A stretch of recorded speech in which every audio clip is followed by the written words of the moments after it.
Here is a review of the 2018 Lincoln Navigator rear seat entertainment. We'll do some more reviews of the overall vehicle, but for today we'll focus on the rear seat entertainment. And this is really in response to Doug DeMuro's video where the owner that lent him the vehicle for the review claimed that the rear seat entertainment is one of the worst he's ever seen. Quote, "It's difficult to turn on and impossible to use once you do turn it on." And quite honestly, I've seen a lot of rear seat entertainments. This is probably one of the easiest ones to use. They've thought of everything in terms of having two kids sit in the back, two different options to view content. So we'll go through this real quick. So here's what you get with the Lincoln Navigator rear seat entertainment. It comes with two remotes, which is quite helpful with two kids. On each remote you'll see that there's an A and a B selector. For the screens, the driver's side is A, passenger side is B. So if you only have one remote in the car for whatever reason, or if you have one adult, one young child, you don't have to switch remotes. Just hit A or B to control the different screens. It comes with two headphones, and I did look, they're $50 each for when the kids leave them on the floor, step on them and break them. What's really cool is that the headphones can be used with either the A screen or the B screen, and if you look really closely it says push to select A or B. And then for volume, it's a pretty simple turn of this jog wheel here. I ended up putting some painter's tape on one of the headphones so that when they're both in the center console compartment, kids reach for them, they know whose is whose. And actually the center console is awesome for Cliff Bars, napkins, garbage bags, and to throw your headphones into. Remotes each sit pretty nicely in the cup holders. And you also get a CD with some instructions on it that goes into a lot of detail about how to use this rear seat entertainment. But when I first got it, I brought a USB stick and a SD card to the dealership with me when I picked up the vehicle. And the dealer and I sat in the back seat for 20 minutes and just kind of played with it and figured it out. So there really isn't much to learn on this. Very simple to use. So let's start with the comment from the person who lent Doug DeMuro the $100,000 Black Label Navigator. It's very difficult to turn on. Okay, so if you're sitting back here, this screen always has this lighted button on the top right. It's the only button that's lit up, and it screams, "Pick me." So you hit that to turn it on, or on the remote, there's only one red button, has the power symbol on it. So let's go ahead and turn this on. And really neat feature is it'll pick up right where it left off. So if you have young kids sitting back here, they don't have to navigate menus when you turn the car back on. You literally sit down, they put the headphones on, they're good to go, and they're silent. So let's hit the home button, and your options initially are to pick a source. So if you pick a source, you have the options of a USB, HDMI, Smart Stream, Miracast, Sling Player, which I know Ford and Lincoln touted the fact that the Navigator and Expedition can connect to your home Sling Player.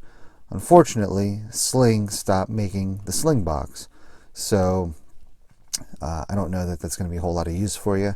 But so I do have an SD card that's loaded with music. So if I go to SD card, there's no videos, there's no photo, there's some photos of album covers, and there's music. So you go through here, if the kids just want to listen to music, have at it. If we hit the back button again, we'll choose USB, and we'll go to videos.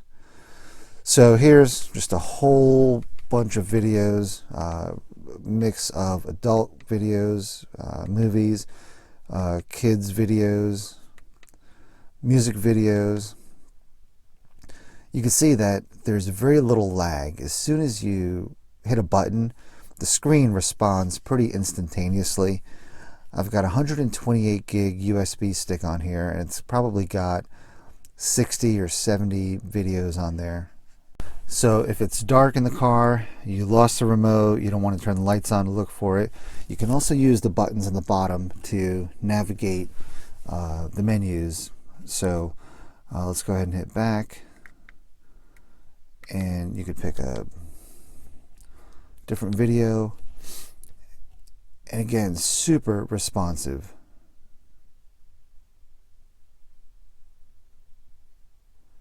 Very, very simple to use. We'll hit home again. So you do have an A screen and a B screen. A is always behind the driver's side, B is the passenger side. A kind of acts like the master, whereas B acts like a slave. And the reason I say that is the A screen is the one that has inputs. So you'll see there's a USB stick here, super tiny. There is an option for an HDMI port here. And then there's an SD card here.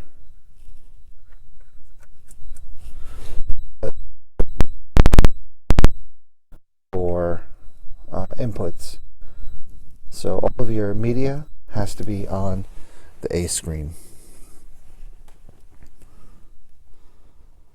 And the very first time you put your USB or SD card in, it takes a minute to parse all of the content, but you'll see it really doesn't take that long. And this is a one-time thing. From here on out, if you don't remove the sticks or the SD card, you will instantly come up to the screen. We'll demonstrate that real quick. We'll turn this off.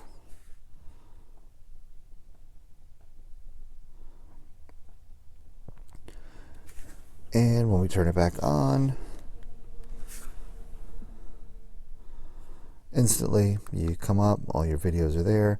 If you are watching something, again, it will pick up where you left off. So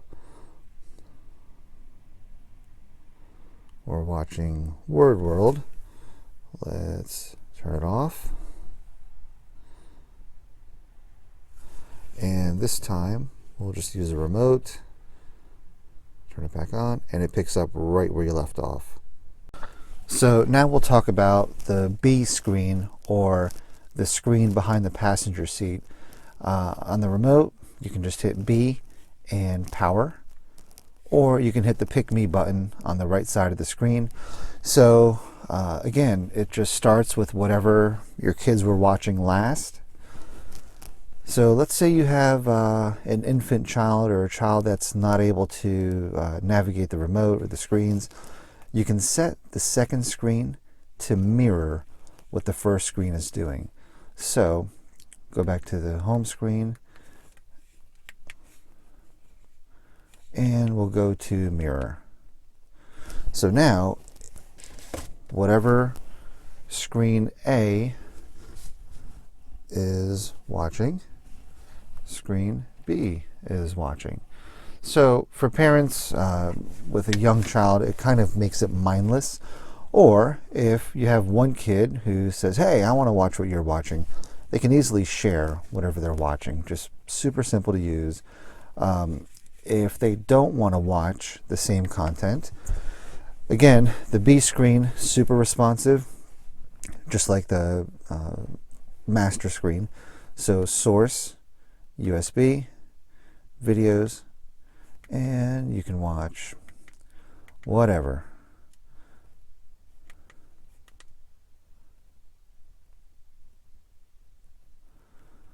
I don't know how you get much easier than this. Lincoln did a perfect job on the rear seat entertainment. Our kids sit back here in total silence.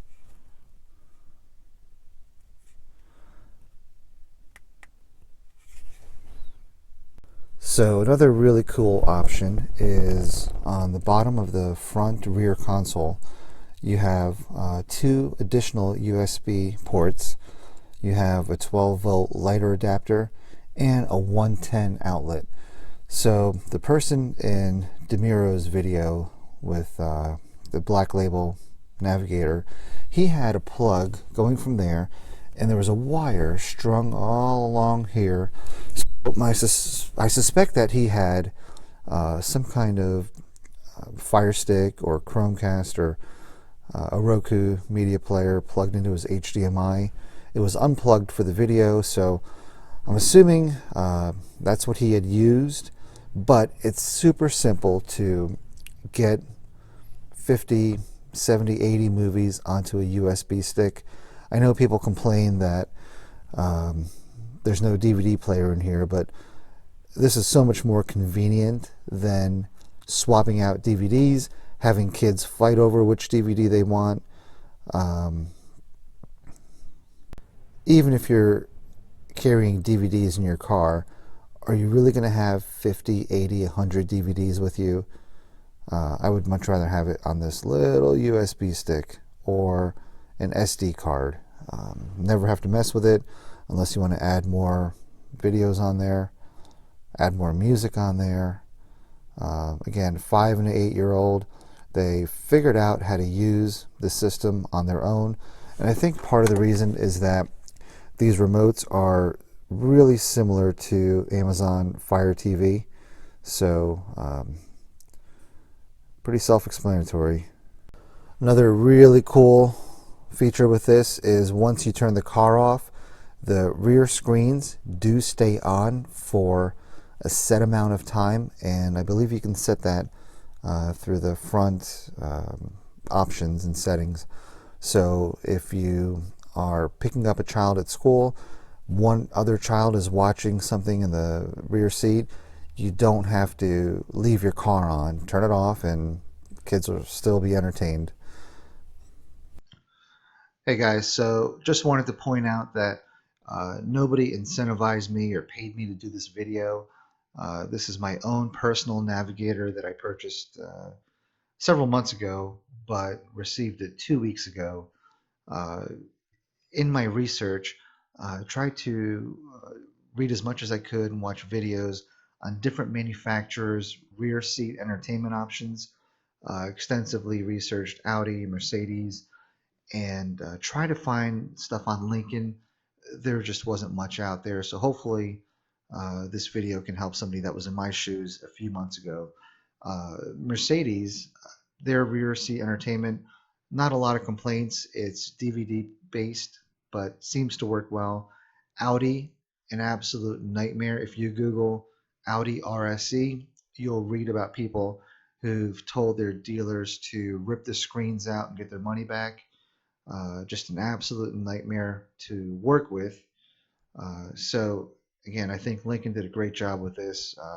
One last thing is that the screens are incredibly sturdy. The dealer told me that during his training, they would yank on those screens and essentially try to rip them off, and no damage whatsoever. So if you have any questions, let me know. But again, if you're worried about the quality, the usability of Lincoln's rear seat entertainment, super easy, very well done. Cheers.